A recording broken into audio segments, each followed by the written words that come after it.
আসসালামু আলাইকুম। আপনাদের মাঝে আজকে আমি এমজি শর্ট ভিডিও নাম্বার 4 নিয়ে এসেছি।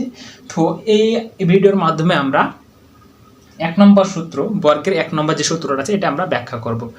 এটা আমরা প্রুভ করব বা প্রমাণ করব যে আমরা জানি যে a plus b whole square সমান a square plus 2ab plus b square. এটা যে কিভাবে হয়েছে এটা আমরা আজকে ব্যাখ্যা করব।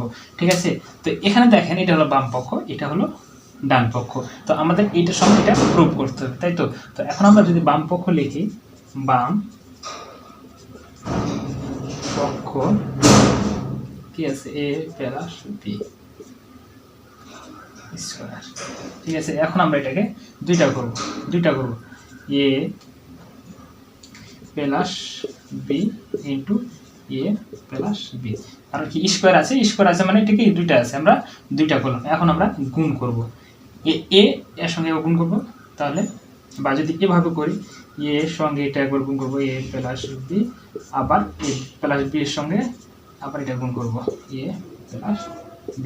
ঠিক আছে, এখন আমরা a আর a স্কয়ার প্লাস ab, আবার এখানে b plus plus plus plus b আর a b আর a ab প্লাস, কারণ প্লাস প্লাস প্লাস b আর b স্কয়ার।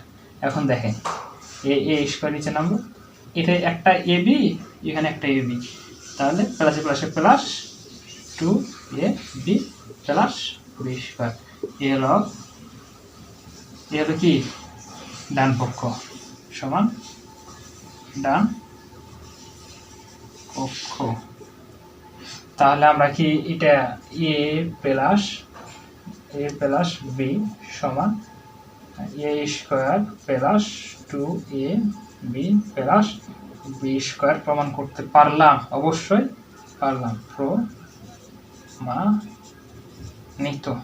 তো যাই হোক, আপনাদের মাঝে আমি এভাবে প্রত্যেকটি এখানে স্কয়ার দিতে ভুলে গেছি, স্কয়ার। তো এভাবে আমরা প্রত্যেকটি সূত্র আপনাদের মাঝে আমি উন্মোচন করব বা ব্যাখ্যা করব। তো আশা করি আপনারা ভালো থাকবেন। আসসালামু আলাইকুম।